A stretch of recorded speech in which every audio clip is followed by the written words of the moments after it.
and you have lived thousands of lifetimes in the past, and you will live thousands in the future if you don't taste and don't feel unconditional love in its totality.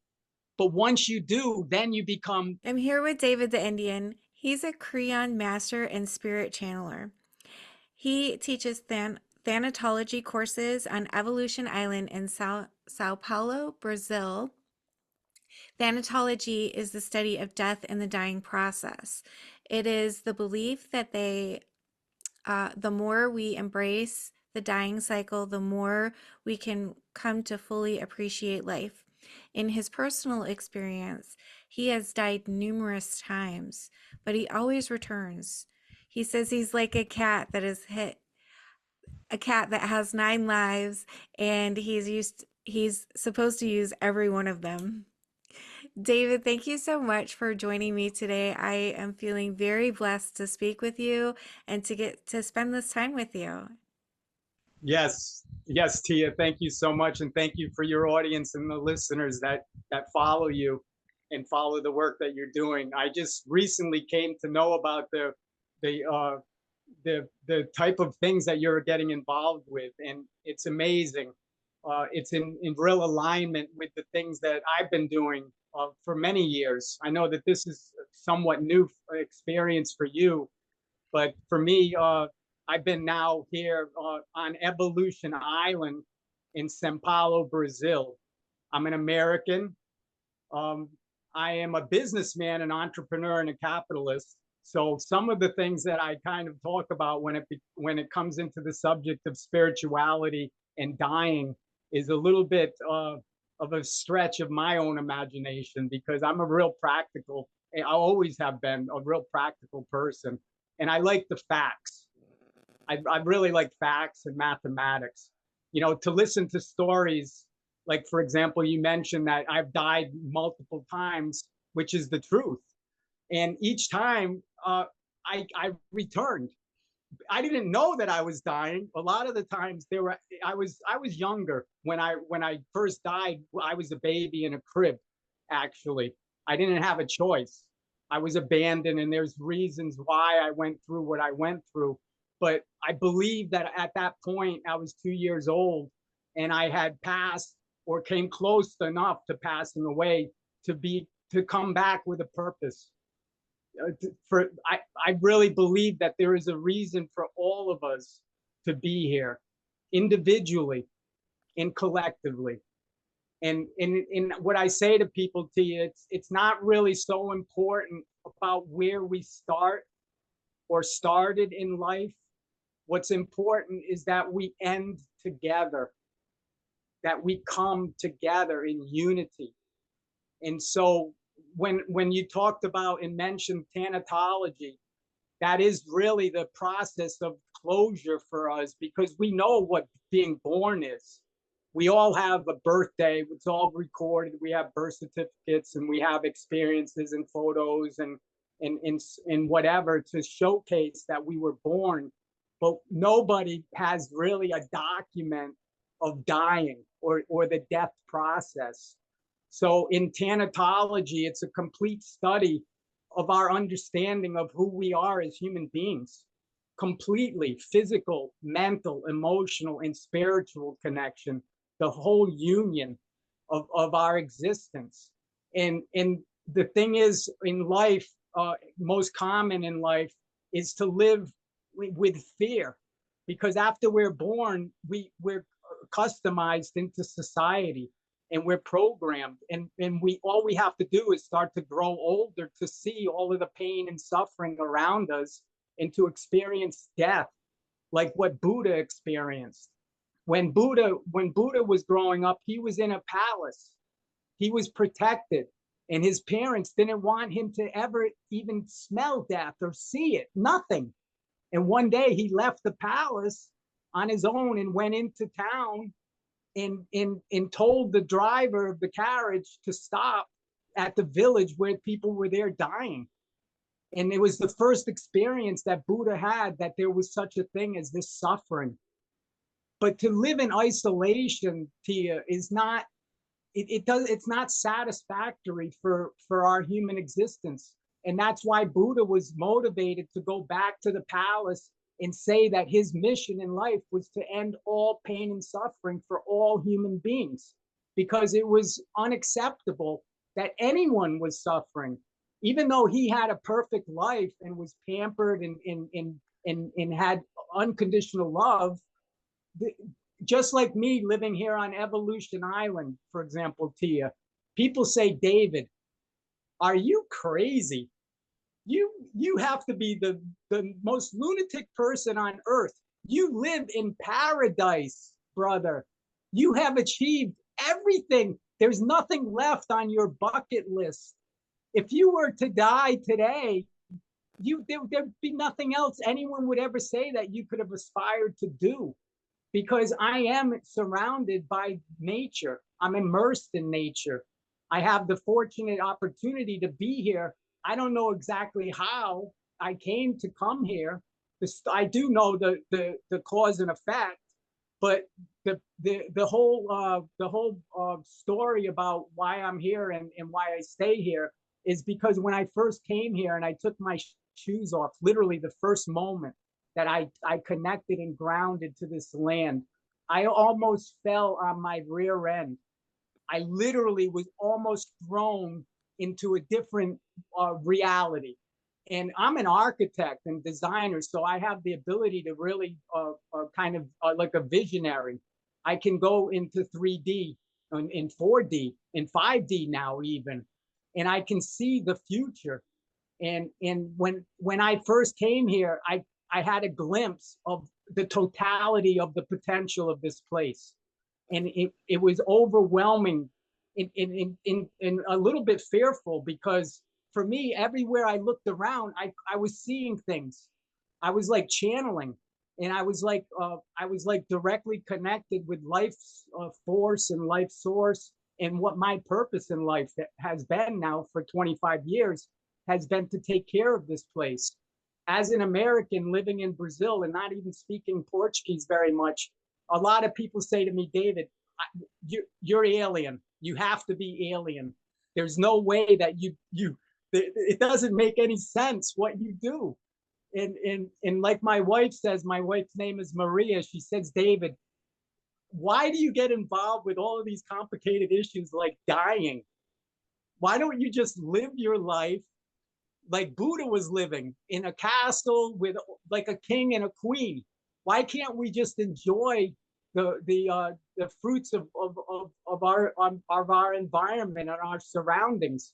Why do you have to be so compelled to try to save humanity? Really, that's what it comes down to. It's in that's the calling that I have right now. And a lot of people, even yourself, the work that you're doing, Tia, has a lot to do with the salvation of your own essence, your own soul, your consciousness, but also your family, your children, if you have children, your community, humanity in general. And right now we're in a society where our humanity is being attacked. And I don't want to use the word attack like in a warful, like a conflict type of situation. I just want to mention our humanity and evolution is natural, but evolution takes millions and millions and billions of years. And so as being humans alive on planet Earth right now, having this opportunity to share this information together and to evolve together is the first time in our human history. The first, imagine that, Tia. And once we evolve, and once all of the intelligence, the total intelligence that we have, and everyone has that intelligence. There's only one consciousness. There's only one soul. So when people say that they died or came close to death, and they went and they saw the tunnel and the lights, and they saw God and shook his hand and did all of this, quite honestly, that is, for me, that is not the truth, because mathematically that is not a truth. That is not a proof.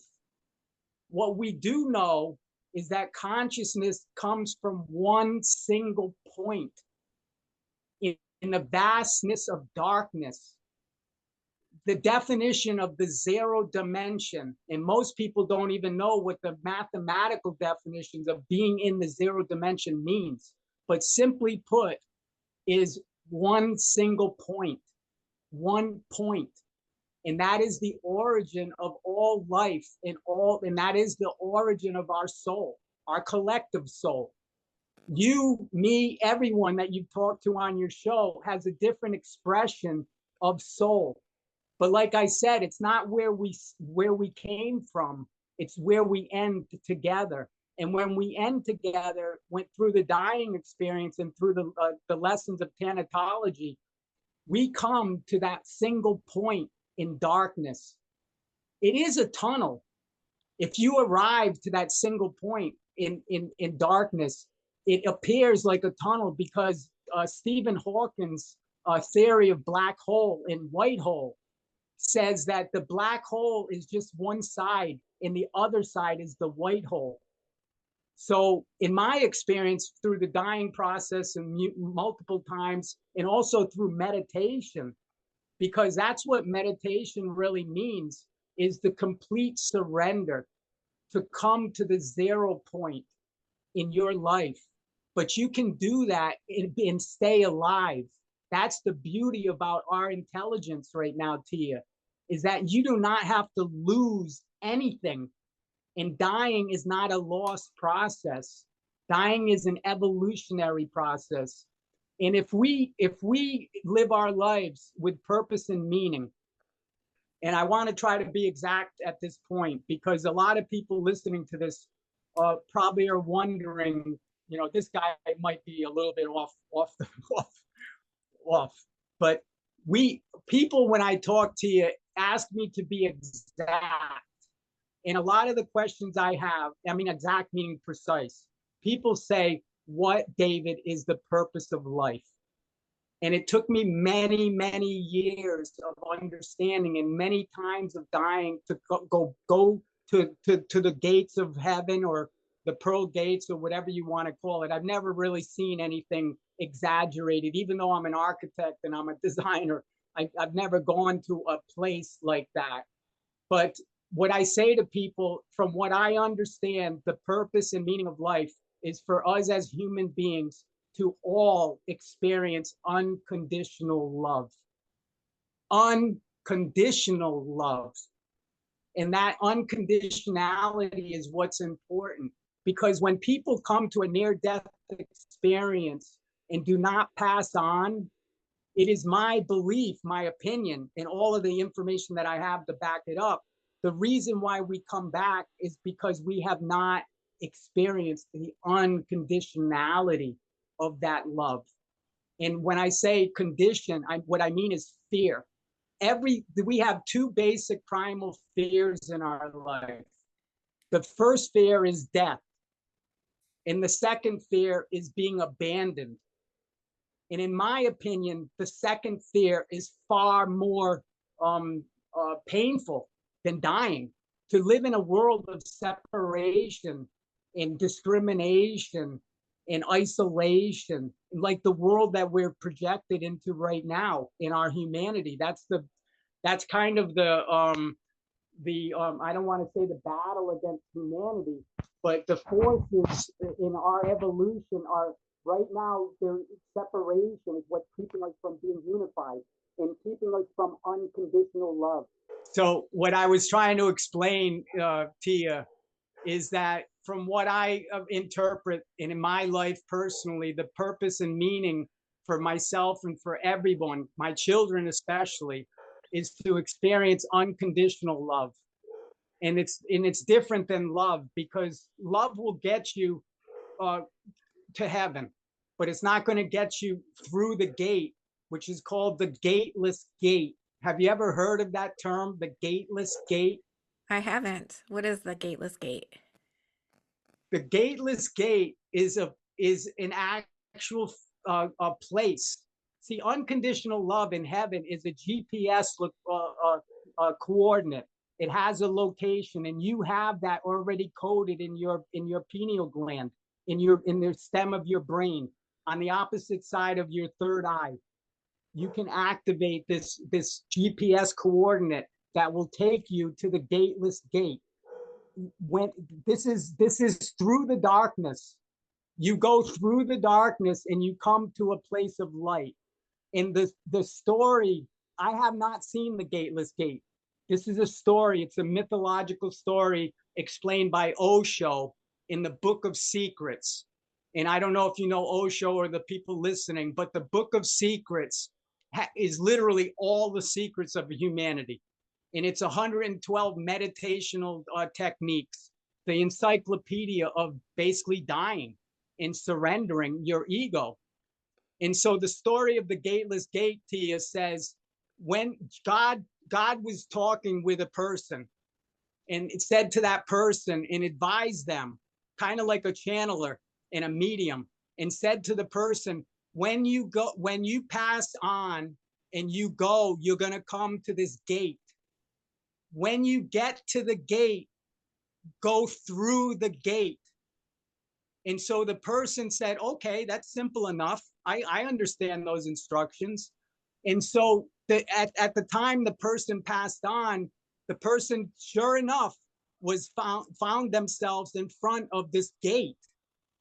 And the person said, okay, I'm in front of the gate. I'm going to go through the gate. So then reached for the handle of the gate to turn the knob to open the gate to go through the gate. And when they turned the knob, the gate did not open. And so they looked up and said, God, you instructed me to get to the gate. I get to the gate. I try to turn the knob on the gate to get through the gate, and the gate doesn't open. This is going to be the biggest scam ever in history. This is ridiculous. What could I possibly believe? I've lost my faith and trust in you, God. And God responded back and said, you didn't listen. I said, go through the gate. I did not say turn the knob on the handle, because when we try to turn the knob on the handle, that's the last condition in our life, Tia. That's why unconditional love is so important, because when you can go to that gate and actually go through the gate, you're not physical anymore anyways. There is no gate. There is nothing there. There is no heaven. There is no stairway to heaven. There's nothing. It's darkness. That's the definition of our space. And the only time there's light in space is when there's a physical object. And when you're dying or dead, you're not physical anymore. So there is no light. I'm sorry that people are going to say, oh my God, that's so controversial. You know, everyone's been told to vibrate high and go to the light. That's what they've been told. And it's actually the opposite direction that you want to go in. You want to vibrate low to zero. You want to be flatlined. You want to be dead, literally dead, like playing dead, like Dead Man's Float or something as a kid. You want to become dead, and you don't want to go to the light. You want to go to the darkness. And inside of the darkness, at the center, at the absolute center, is where the light of God is, and God's consciousness in our soul. So the story of the gateless gate is about conditions in our life. And even the most experienced meditators and mystics and gurus that I deal with, I ask them, everyone I ask, do you love yourself unconditionally? And the answer for almost everyone is no. I don't know what unconditionality is. I've only grown up in a system of complications and anger and separation and divorce and all of the hardships. I don't know what to be unconditional is. Something to be unimaginable, and it is. It's totally different when you're unconditional. And for example, myself, I think that I'm unconditional. I think I am. And I think I've been to the gate, and I think I learned the lesson not to turn the handle. And I think I walk through the gate now. And on the other side of the gate is the Akashic Library. I don't know if you've ever heard of the Akashic. the Akashic Library and records. Basically, that's where all information ever in the past, present, and future, basically consciousness is there. And that's where unconditional love and the ocean of unconditional love is. So when we're meditators and channelers, what we do is we consciously go to the gate and go through. And then we can get whatever information we need or help other people. Also, we can guide other people if they want to find out about whatever their past or future.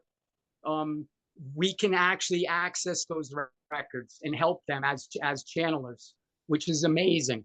And that's the power of being a channeler. Really, to be a channeler, you need to have unconditional love for yourself first, and then for every other person, place, and thing that's around you. And not only things that are possible things, but even impossible things. God and God's consciousness made this so perfect that there's no way to corrupt. You cannot go through the gateless gate and try to turn the knob. And you cannot go into the other side of the library and take out records. You can't go there, and you can't sabotage. You can't, there's no virus. It's perfect. But just to get to the gateless gate is a miracle for most people. And the issue with reincarnation and karma really comes down to dropping that last egotistical condition in your life, the last one. And that is difficult, very difficult. And I don't know if it's even possible to, and I have a dog, my dog here barking, but Peta, and I don't know, for me, it's not really possible to stay in unconditional love. If I go in and out, because I think once you're there and you don't want to come back for whatever reason, I have two sons, Tia, and I was really not the best father. I'll be honest with you. I might sound like a saint, an angel, or whatever, but I had to earn those wings. I had to really learn the lessons of life, and I had to become awakened through this whole process to become enlightened. I believe that I am enlightened. And some people will say, oh man, that's the kiss of death. When anyone says they're enlightened, run like hell from them, because they are so bullshit. Because that's what Jesus and Buddha said. If you're enlightened, you don't talk about it. But that's not the truth. The truth is that our need right now in humanity is for us to go to the other side and bring back evidential proof that life does not end, that our life does not end, that it's just a continuation. If we can experience unconditional love, when we pass away, we do not have to come back and live another 1,000 lives. We all have signed a soul contract, all of us. And that soul contract is for 1 billion years. 1 billion years. And you have lived thousands of lifetimes in the past. And you will live thousands in the future if you don't taste and don't feel unconditional love in its totality. But once you do, then you become a star. Like one of the speakers that you just had on that I saw a recording was talking about the stars and the lights in the galaxy, and trying to explain where do these configurations come from, and basically said that these are surrendered souls that basically are illuminated in the sky now, that don't come back physically. And I tend to believe that. And in my life, what I'm hoping to do is see that my two kids, first of all, because I gave birth to them, I was proactive in bringing them into this world. I really want them to experience unconditional love, not just for me, but for unconditional love for everybody, every place and everything, like I said. And when that happens, then maybe the next time that I pass on, I'm not going to come back.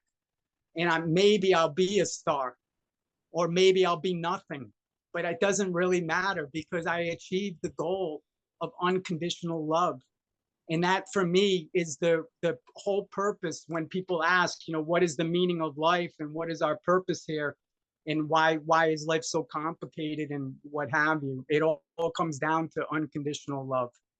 So I have a lot of other things to share, but I do want to give you a chance, Tia, to ask maybe some questions. I know you've been writing down a few comments and what have you, and then I can continue, and I have more to share. I don't know exactly how far we're in the interview, but we do have still a little bit of time remaining. So Oh I'll yeah, let you. we have plenty of time. Is there an outside force working on us to try to wake us up? What we have in this is the God's intervention into our life, and angelic guardians and people that guide us. Unfortunately, they can't like hold your hand and say, go to the gateless gate and walk through with me, you know. Unfortunately, I mean, maybe in the future people will understand more clearly, and everyone will be mediums, everyone will be channelers. That's the idea of the empowerment of every human soul, and to have everyone responsible for the destination, your final destination. Like I said, where you started in your life experience so far in this body, Tia, is unique, and it's everyone's story is wonderful, every one of them.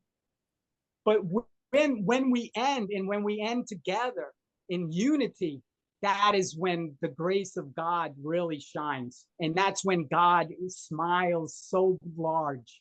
And I'm not saying God like him or her, I'm just saying smile, because when we smile, that is the direct connection with our soul. And when we smile bigger than we've ever smiled before, that's when we know that we have unconditional love reflecting in our heart. So when we look into a mirror, that's what my whole thing with thanatology, and actually I speak with a lot of people and try to help heal them and guide them. And it always comes to their smile. And when they start smiling, I know they're there. They made it. And nobody in life, I had an experience when I was in high school. I went from elementary school to high school. And my first day of high school, and I had to move from an island that I lived on called Jamestown in Rhode Island. I had to move across the bay to go to the high school because we didn't have high school. So I had to leave all of my friends and everything, and I had to start new. And the first day, Tia, really was shocking for me, because I had wanted so badly to have everyone with all these new friends. And I was so excited. I was like, and I've always been like into education. I've always been kind of coached and guided to get education, invest everything you have on education. And that's what I did. But this first day of high school, I was there at the locker, and the bully, I didn't know it, but the class bully came up to me and pushed me up against the locker and said, "Who are you?" And I said, "My name is David." And I was like shaking. I was about ready to piss my pants. I had no idea. I was there. I wanted to be the nicest guy on the block. I wasn't there to have any conflict with anyone. And he pushed me up against the locker harder. And he said, "David, stop smiling. Stop smiling. There is no person in this world that should smile like you, or anybody.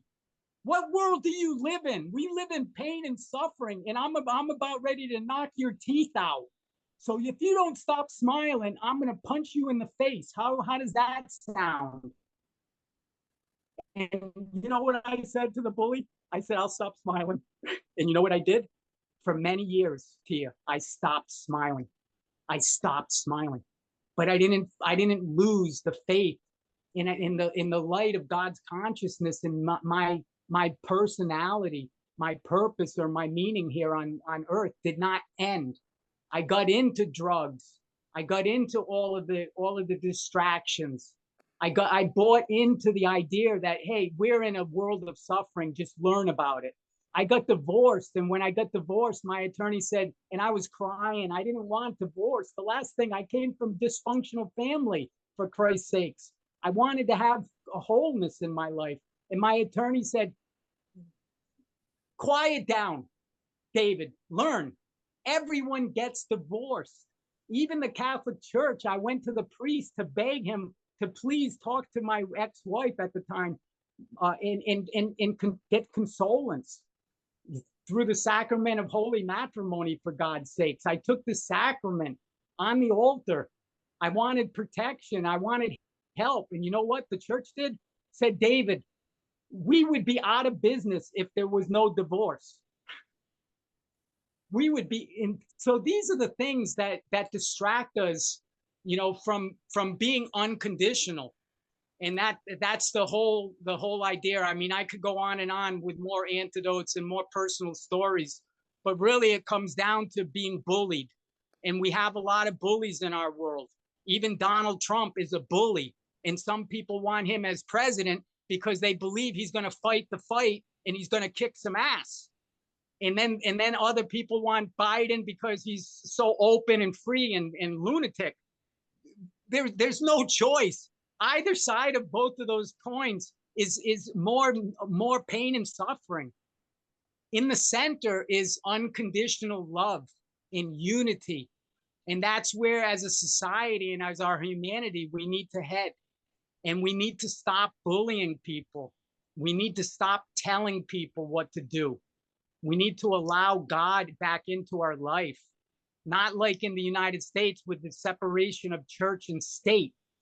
Any separation is a condition, and that is not natural. So there is no reason why we should legislate or make policies to separate people from anything, any God, any religion, anything. We are one, and that is our purpose. And when we live a life of wholeness and unity, then when you pass on, you don't have to come back. You don't have to do that. And you're not going to. There's no reason for it. And our mission for humanity is if we can touch as many people, like right now I said my two sons, Dylan and Tyler, if I can at least give them and plant the seed of unconditional love and hopefully see that before I pass on, I've at least done my work for those two, and then they can get 3 more, like the Pay It Forward. The movie Pay It Forward, about helping 3 people in your life, and those 3 people help 3 people. And that's how the Pay It Forward movement was going to change humanity. But unfortunately, in that movie, like with the bullying, the actor was murdered. And the bully won. At the end of that movie, the idea of saving humanity went down the toilet. And it was very emotional how that movie ended with a call for angels. The candlelight ceremony, calling all angels, is how that movie Pay It Forward ends. So, part of what I'm trying to do is pay it forward. I want to do that. Like I said, I have no reason. I have nothing to gain. I don't need money. I don't need fame or anything. What I need is wholeness and closure. And what I need is to express unconditional love, because that's what God wants. And as a human, I'm allowed to do this work. As an angel, I can help guide people, and we can plant seeds and we can give signals. But as a human, I actually can say that I am God. And you can say that you are God too. And that God is within us, and that God is hearing all of the cries for mercy, like in Israel and Palestine and in Ukraine and all the wars and all of the decapitation of kids and stuff. And these people are praying for their own survival. But what they're saying to you is, how can there be a God, a compassionate, loving God, that would allow any of this nonsense? How can it be? And God's answer is that God needs you to experience the unconditional love that it has for you. And through the hardships, the harder the suffering, the greater the compassion. And once we learn that lesson, that all of the desensitizing media and stuff that we're experiencing really comes down to the message to God. Is there a God? And if there is, God, it's time for God to intervene. because we are now at a crisis point in our human development, in our evolution. And that is a critical moment, and it's a perfect moment, actually. We should be very happy and very grateful to be alive, just to be alive and to experience this. In the work that you're doing, Tia, to carry this message, for example, this interview here, this episode, but all of the other people, and now with the inspiration, I'm sure that all sorts of opportunities are going to spring up in your life. You have no idea where you're going to go with this. There is no limit. The limit is unconditional love. But when you experience and you're touching people in passing on that message, you don't want to stop. It's like Mother Teresa. Everybody that's hurt, everybody that's in pain can heal themselves. That's the message. Nobody is dependent on God, and nobody ever will be. And when you die, you're probably not going to see God, and you're not going to see your lost relative. If you pass on and you do, you're probably going to come back. You're probably going to come back. The times that I have passed away, I have gone into darkness. I've gone into darkness. And then I've been woken up by somebody that saw me fall down, or, whatever the circumstance was. I've been brought back. People pour water on my face, cold water, do whatever. And I come back. But it's not like I have this glorious experience to share. What I do have is the peace of rest. In being in darkness, it's like total sleep. It's like being the most comfortable sleep that you've ever had, without dreams and without distractions. And every time that I passed away and I came back, I felt re-energized, like rebooted, like a bio boot, like totally like a new person, like a newborn opportunity. And the gratitude is always, every time, my gratitude is getting greater and greater. And I don't think that it could get greater, but it does somehow, miraculously, just to be coming back and to be a service for the things that we just talked about here today. For me, it's glorifying. And I had lived a long life, thinking that life was a curse, and that I was cursed. Quite honestly, I experienced pretty much every hardship that anybody would ever want to experience. I don't need any more hardship in my life. What I need is the healing of everyone around me, including my complete healing, which I think I'm on the path. We do a lot of different things here on Evolution Island, very fascinating things related to technology and innovations and things, a device. I won't get into all of the details, but I'll mention just very briefly. It's very exciting. It's a device called the B3 scanner. And the B3 scanner stands for the Brain Body Biofield Scanner. And it's a walk-through like metal detector. But what's unique about this device is that there's no plug. It's not plugged in. And so when you step on the floor separates. It's called EZ water, plasma water. And when the hydrogen and the oxygen separates in the water, it creates an electronic charge. And so basically just you stepping into the B3 scanner creates this, the scanning device, like a Xerox machine. And it fills the tube with this white biophotonic light.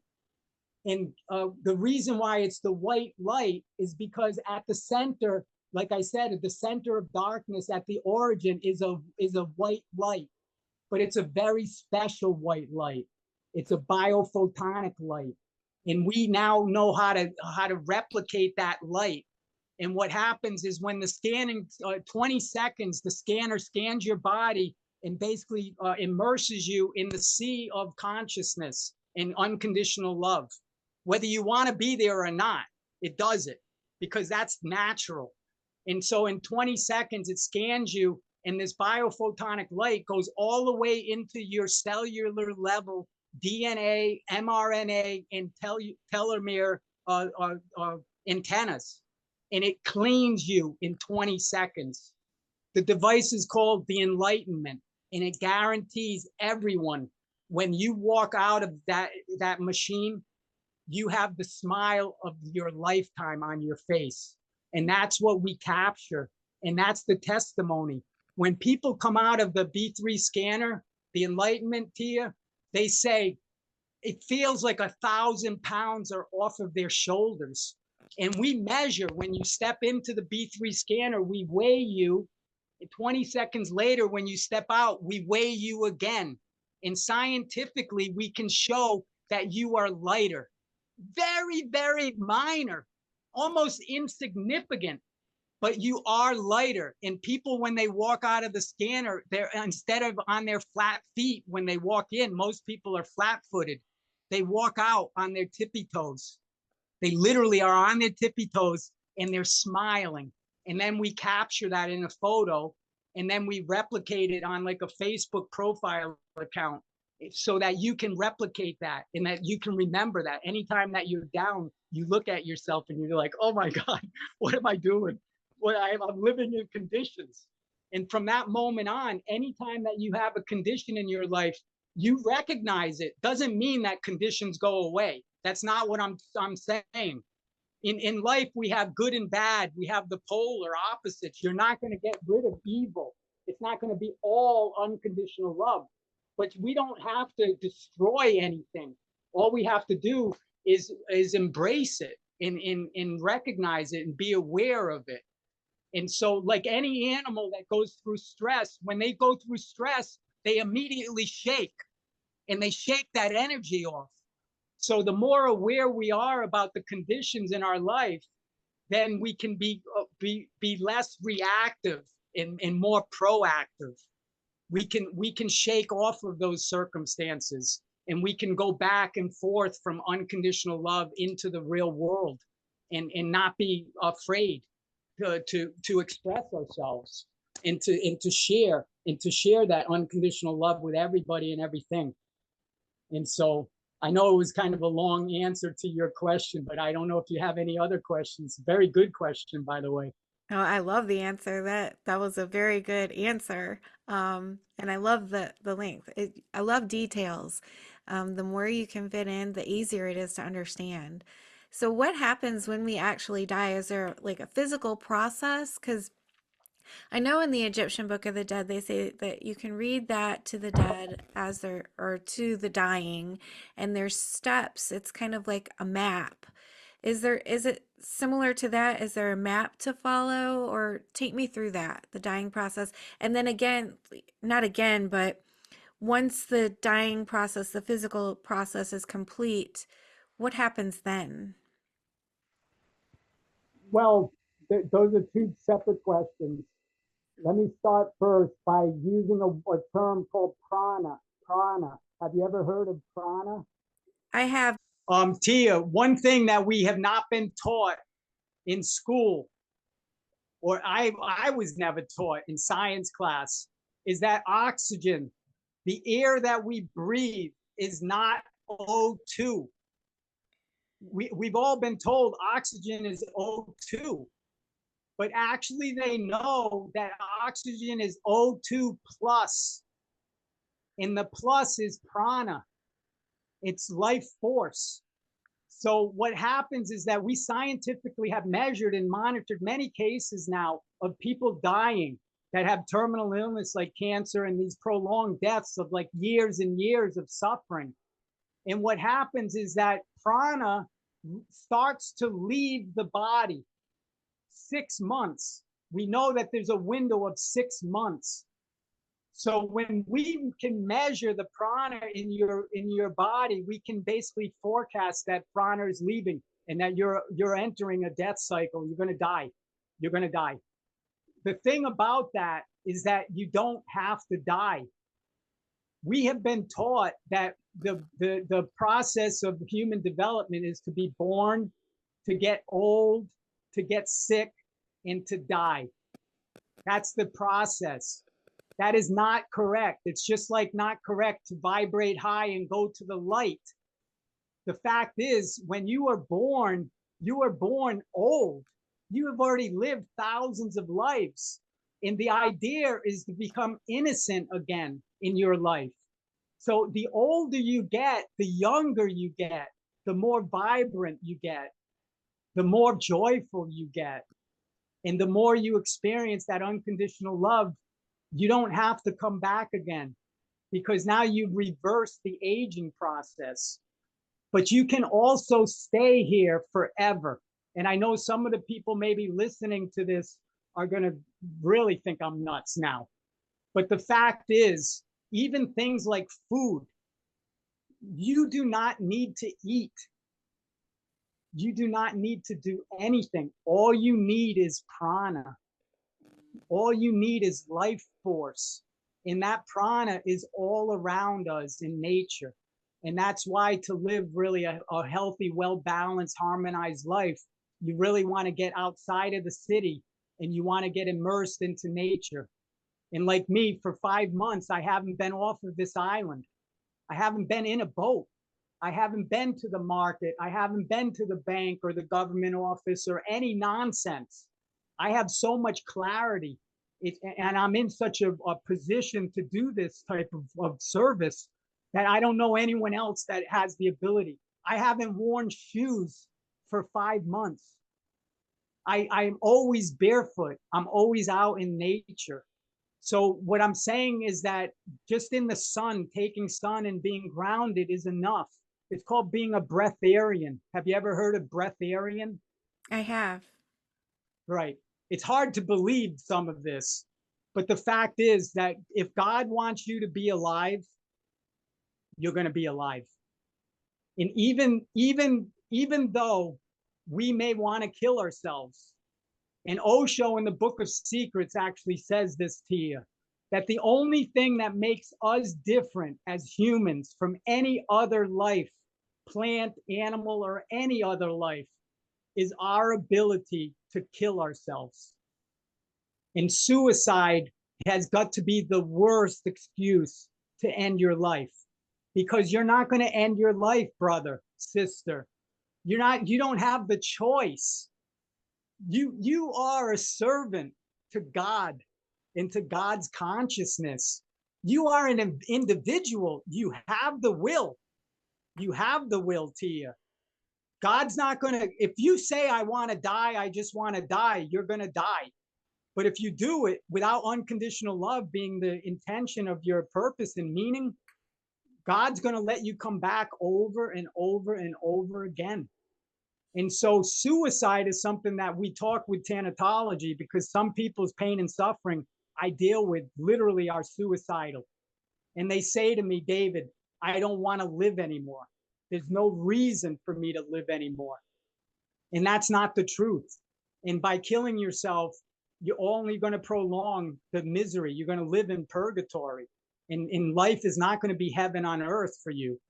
And you're not going to surrender, and you're going to come back with karma. So, the whole idea of the dying process and how we measure things now is defined. And we know through, I think I mentioned to you in a prior email, a device called the soul phone. The soul phone. It's actually a device being run by Dr. Gary Swartz from the University of Arizona in Tucson at the Lab for Advanced Human Consciousness for over 10 years or more now. And they have a patent for this phone. It's not really a phone. It's called the Soul Switch. But eventually the idea is to have a phone handheld device like what we're talking on right now. And you can actually connect with people on the other side, in spirits, and people that are from your past, that you have records in the Akashic record. We can actually access those records and transmit them through a phone called the soul phone. So that now we all have the proof that life never ends. The past, present, and the future are one. But the most valuable of those three is the present. Because in the present, you can resolve everything in the past in one moment. All you need to do is have unconditional love. And that unconditional love gives the forgiveness to all of the ties that you have with fear of the past and anxiety of the future.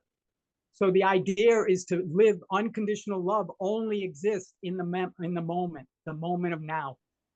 And so I hope I helped answer both of those questions. I know I also rambled on quite at length, but I love questions. Questions are great, and it Yeah, you helps. did. Is there a heaven and a hell in your opinion, or that you know of? Like I said, when you're in darkness, 99% of all of matter is dark matter. If we took all of the physical atoms and molecules in our universe, they say that we could condense it down to the size of one human pin, the point on the tip of one human pin. So, is there a heaven and a hell? I do not believe that. I believe that those are man made concepts. And those are indoctrinations and things that we have been trained to believe in. What I do believe in is the facts. When you pass away, you're going to be in total darkness. If you're passed away, if you're still moving and you have emotion and you have any condition, you're going to come back. You're not going to be in that darkness, that sea of unconditional love. So you're not going to go through the burning fires of hell and all of that. We do, and we will go through that through our life experience here on earth. Like I said, my own personal journey through alcoholism, drug dependency, whatever. Those are moments where, I didn't sleep well at night. I woke up in the morning with hangovers and I experienced hell. But we need to experience hell and heaven on earth before we pass on. And if we have these near death experiences and we come back, there's a reason why we came back. And I'm just saying very simply and exactly that reason is to experience unconditional love. And the only thing you can do is experience that for yourself. You can't, like my two sons, for example, I'm inspired and I'm motivated to basically tell them unconditional love, or else you do it, or else dad's going to pull down your pants and give you a spanking or some type of disciplinary action. You can't do it. What happens is when we have that for ourselves, we reflect like a crystal. And this is a multi-dimensional thing that when you have that, anyone that looks at you is going to go, oh my God, Tia, what have you been doing? You look so healthy. You look so vibrant. You look so young. It looks like you're getting younger. What are you doing? And it's all of the reflection of that crystallization of your life force in the prana that is inside of you, that you're polishing. That prana is like no diamond reflection ever, ever. It is so clear in the white biophotonic light that comes from that reflection is so soft and so loving. That's when people that say they have near death experience that they felt no sensation of love like that before, and that what they're really experiencing is that biophotonic light and that purity of that reflection. And so heaven and hell, I, personally, I think that they don't exist. And scientifically, I don't have any indication that those are things that other than a belief system or some opinion. So mathematically in science just says that when you're dead, you're at peace. Doesn't mean that you're not conscious. See, I didn't say that, death and darkness has no consciousness. What I did say is that you're not physical and you don't move, because in the zero dimension, there is no movement. There's only one point.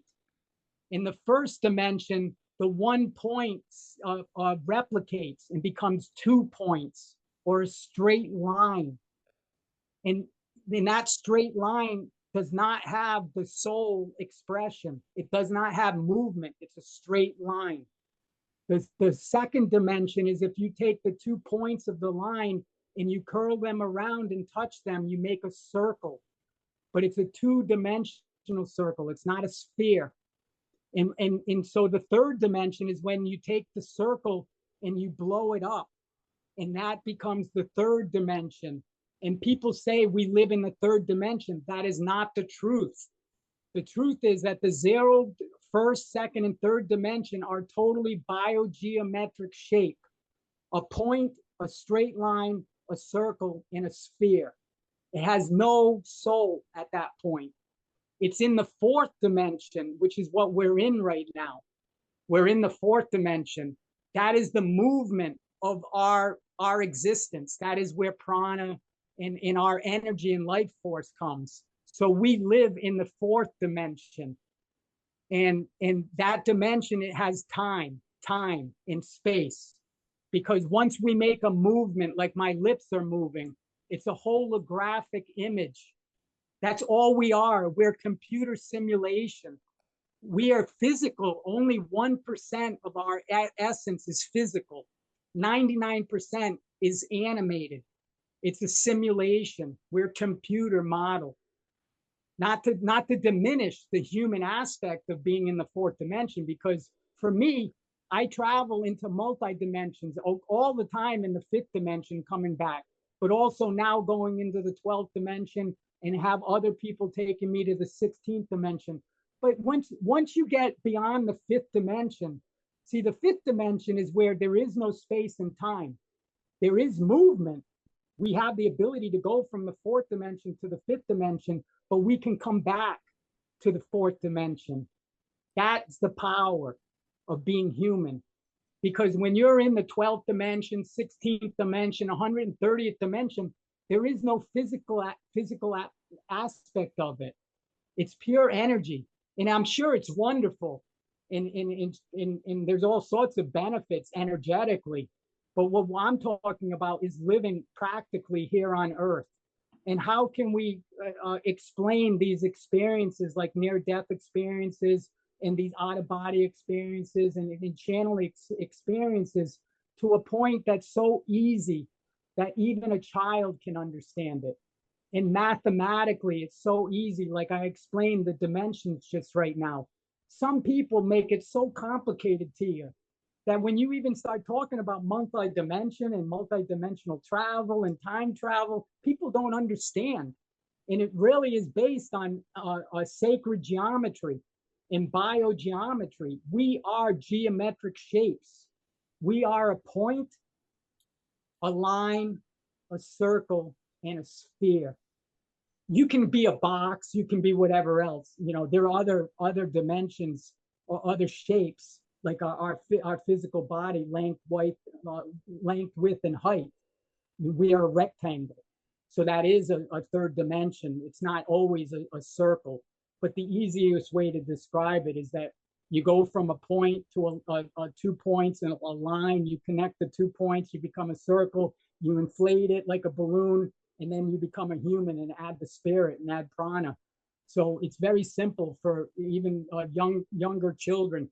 And the thing is, the younger children are the indigo children in our lives, and we have totally really ignored and suppressed them, and really have not allowed kids to be kids, and also elderly people on both sides of the spectrum. We don't respect the life and death process, and so allow a child to be a child, but also recognize that an elderly person is a child also, especially if they're going through the enlightening process. They're becoming younger. They're not becoming older and more dependent. And they're not with Alzheimer's and all sorts of diseases. Like I said, with the B3 scanner, corrects all of that instantly. And when you go through the B3 scanner and you become enlightened, it's long lasting, if not forever. You don't have to be like relying on it. And you can actually do the B3 scanner yourself. You don't have to come here or go anywhere to do it. The B3 scanner is just a device. If we can imagine it, we can accomplish it. And so if I describe what the B3 scanner does and how it functions, you don't have to be there to do it. You can actually animate that. You can David, actually. I want to ask, I hate to interrupt you because I don't want to interrupt the energy flow, but I'm losing your picture. It's kind of, Okay, There I'm we back. go. There we Yeah. go. Perfect. Okay, so you were Okay. talking about how we can do the B3 scanner ourselves. That's right. The whole idea is not to have dependency, Tia. We This device is a breakthrough technologically for precision medicine, and it works for everybody. And it's guaranteed. It's bonded. It's insured. It's not. It can kill you. That device can kill you. There is a disclosure. If you are suicidal and you want to die and you go into the device, there's nothing to say that you're not going to die. It's all about your will. And so there's no doctor on earth that can heal you. You have to want to heal yourself. You have to want to live forever. Let me ask you, do you want to live forever? I want to exist forever, but I don't know if I want to live here on this planet forever. Yeah. Most people say to me, David, are you crazy? Are you crazy? I asked the first question, do you want to live? And most people just out of immediate response is yes. And then I say, do you want to live forever? And then the almost immediate response is no. Are you nuts? Don't you know about all the pain and suffering that I've been through and all of the relationship problems and what have you? And so really, to be perfectly healthy and for the B3 scanner to really function requires a person to want to be perfectly healthy. And through that perfect health means that you could live forever. Like you, Tia, right now, after this conversation, you don't have to die. And the people around you don't have to die. We can all live here. Basically, 8 billion people on Earth. They estimate that we've had over 116 billion humans from the beginning of time. I don't know how they come up with 116 billion. I was always taught that for every person that's born, there's a person that dies. So there's kind of like an equilibrium that happens naturally. But apparently that's not the case. Apparently, when you're born, if you don't surrender in unconditional love, you're reincarnated back. So population grows and contracts. You know, in ancient times, we had huge wars where millions and millions of people were in Babylonia or wherever. They were all through war, murdered and dead and killed. But these spirits have not been surrendered. That's why a lot of the people on our planet right now have the mindset of war and conflict because they haven't forgiven themselves at all, and they're not living in the moment. They're living in fear, the fear of death or the fear of being abandoned and looking like an idiot, or something. Which for me, abandonment is the most horrible thing that you can do to somebody, is to separate and walk away from them. If they're going through the dying process, you can comfort that, and you can, like Jack Kevorkian with the rights to die in euthanasia. That's the whole idea. Jack Kevorkian, and he suffered. He didn't die in prison like he thought he was going to, but he actually went through for the people that are listening that don't remember, Jack Kevorkian back in the late 1990s, early 2000s. I think he passed away in 2011. He was a physician that helped people that were terminally ill and that were suffering like extremely, and he assisted them to die. And then at one point, he actually administered he didn't assist them in the sense that the machine, the chemicals that were injected into the body, the person had to turn the switch on themselves. But at the end, Dr. Kevorkian decided that he was going to be the one to actually administer those drugs and not assist in the death process, but to actually administer it as a physician. And for humanity rights, he wasn't doing it to play God or anything like that. But the story about Dr. Kevorkian is that he actually went to the government and filmed the incident where he helped he killed somebody. The person signed affidavits and everything, giving a permission for Dr. Kevorkian to do that that process. However, Dr. Kevorkian wanted to face the realities of our judicial system. And the fact is, we have a pro-life stance where we believe that everyone has the right to live, but we don't know anything about their right to die. And government really wants you to live forever because they want to tax the hell out of you as much as they can. And the healthcare system wants you terminally ill. And vaccines, with the craziness about the vaccines and the mass killings that are being proposed right now, that we've been all, I haven't done the vaccine myself, thank God. I live on Evolution Island, and I was able to avoid any of that nonsense. But many people on Earth have been contaminated. And so now, through the process of the Right to Die movement, which is something that I'm an activist about and very adamant and passionate about, is to say to the government, how dare you? How dare you tell me that I have a right, obligation to be alive, and then you're going to kill me? And I don't even have that right to do that for myself?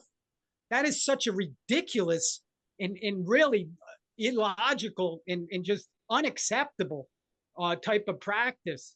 You know, there is a difference if the government would say, okay, you can have assistance in dying. There's a difference. That doesn't mean that everyone and their brother is going to want to die, especially people that don't have a reason to die, which is really nobody, quite honestly. And if you go through the B3 scanner one time in 20 seconds, you're walking out and you're going to realize that life is wonderful. And that whatever your predicament is a blessing. And if you can live to be forever, why not? Because you can always surrender. If you live to be 300 or 1,000 years old, you can still be a star in the sky to you. You can still surrender your spirit at some point if that's what you want to do. Otherwise, you can just walk the earth and inherit. The meek are going to inherit the earth. That's what the Bible and the gospel says. The meek, the people that are just common people that have unconditional love for everything and everyone. And so the story of Dr. Kevorkian is something that he's a mentor of mine. I'm not a physician. I don't tell people medical advice. I don't. All I do is try to give practical stories, experiences, and let people make those decisions for themselves. And I'm not totally against the traditional medicine and doctors in general, but I'm getting there. I'm almost lost all my faith in medicine, in attorneys, in judges, in all of these people that are supposed to keep kind of law and order and morality and ethics in our society. I've almost lost hope in all of those people, but I'm not against anybody. I'm not pointing my finger, because I know that together we are one, and unconditional love is unity. There is no hell and separation. You can do nothing in your life to upset God and to have shame, and for God to be shameful of you or not proud of you. Nothing. And you could be the most horrific person, and in 20 seconds, you can be enlightened. And all of the horror that you created could be washed away. And so the power is really the real message for people today that are listening and being patient and following along in this conversation, is that you have the power. You have the supreme power. You have the will to live forever in harmony, in unconditional love, in total abundance and joy. Or you can live in fear of death and abandonment. That's the only two choices that you have. And so I don't know how to make it any simpler for people. And I'm available. I don't know how much more time today. I know that we've carried on. This has been such a great conversation, and I'm sure that we can have. I have a podcast also. I mentioned to you the power of islands, and I talk about islands all over the world, which are thousands and thousands of islands. And the history of islands is so incredible. All life came from the ocean, and then to the islands, and then to the continents. And so, but also symbolically, we all are islands in the ocean of unconditional love and God's consciousness. So the power we have is individual. With that power comes responsibility. And that's what a lot of people just do not want to accept. They would just rather kill themselves than they accept the responsibility that they could live forever in that they're afraid.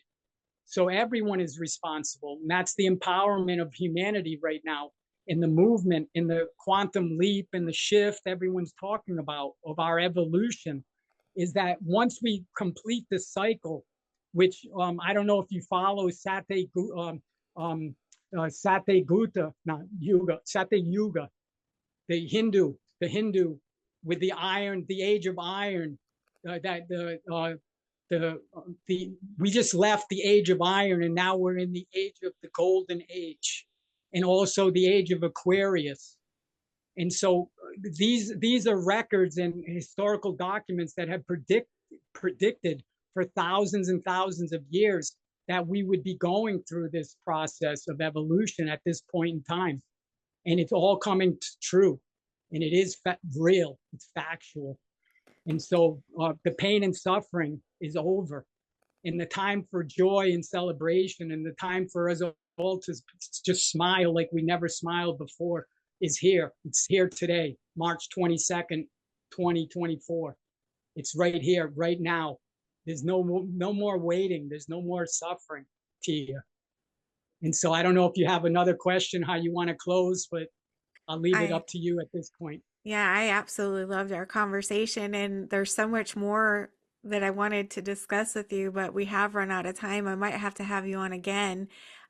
This has just been beautiful and enlightening, and your message resonates so strongly with me about unconditional love. Um, is there a way that my viewers can find you other than your YouTube, or if they have Actually, questions? yeah, actually the easiest way, and it might sound strange to people, but I really rely on Facebook. And my name is David Ferdinand, and the word we, W-E. So people that know me call me we. And it's very interesting to you because the word we is the only word that has no opposite meaning. Just think of that. We means you, me, them, us, we. It means every person, every place, everything, everything that's possible, everything that's impossible. So people call me we, and it might shock you, but I'm running for the office of the US president in November. Actually, I'm running now, and I'm trying to actually have an early election where we can stop all of this nonsense. It's ridiculous. And the two-party system is over. And it's obvious that, right now people are going to vote for one or the other, and each choice is negative. It's not good. We're not headed in the right direction. So I'm running a campaign called We, the Unity Party. The Unity Party. I don't want to get into any of the political stuff of it, but my whole platform is unconditional love, period. So if anyone asks me what my policy is for immigration or war or whatever, unemployment or homelessness, it's unconditional love. Let's do that first, and then everything else will come to order. And we'll have a judicial system that works, and a Supreme Court that follows constitutions of the people, not only the US, Canada, all over the world, the whole planet as a one unity, one unifying force, a life force that's intelligent. And everyone has that intelligence, not just me. Today, I mentioned a lot of things, mathematics, science, technology, what have you. But it's within you, Tia. It's within everybody. Every child, every person conceived and even not even conceived yet. The consciousness is one. It's not based on any advantage that I have because I've had advantage in my life. In fact, my whole story is about disadvantage. I grew up in poverty and social welfare. I was a ward of the state of Rhode Island. My mother and father is the state of Rhode Island.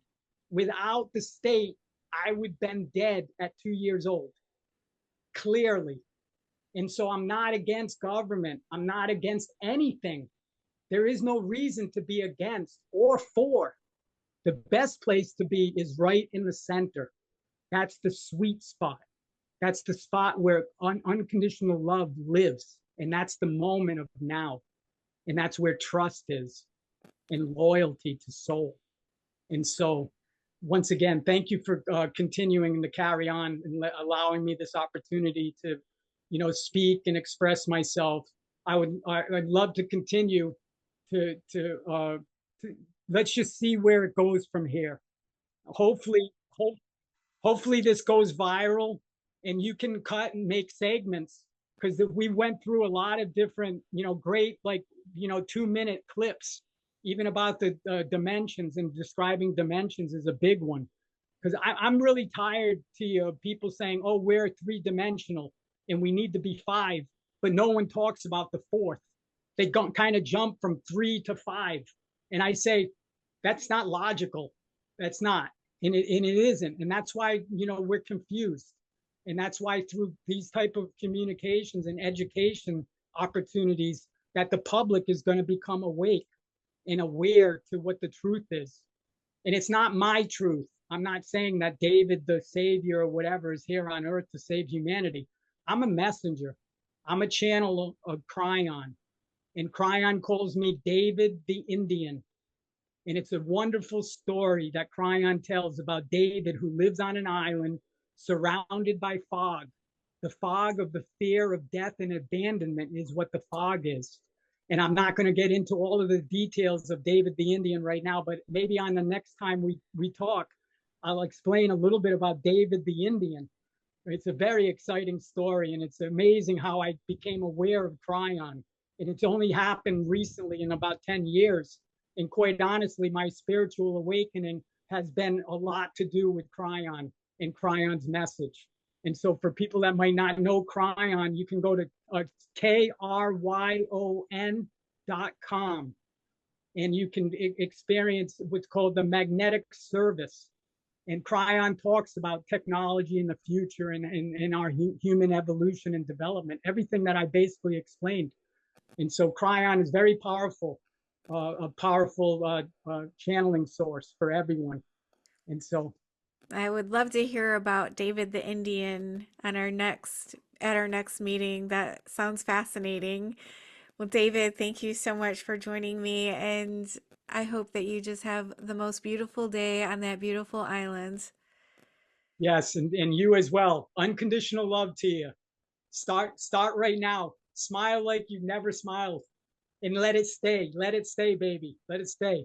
Okay? Thank you for being here. I just want to tell you how much I appreciate you being here and supporting my channel. If you haven't already subscribed, please consider subscribing if you enjoy near-death experiences and other spiritually transformative stories. It helps the algorithm know that this information is useful and push it out to more people. And that's the goal, to get as many people to know that we are eternal spiritual beings and that we never die. Our bodies might die, but our essence will never die. And I want people to live with less fear. Let's all spread the word. Like, comment, subscribe, share, hit that little notification bell so you get all the notifications when my videos post. Thank you for all of your support. I'm sending love to you.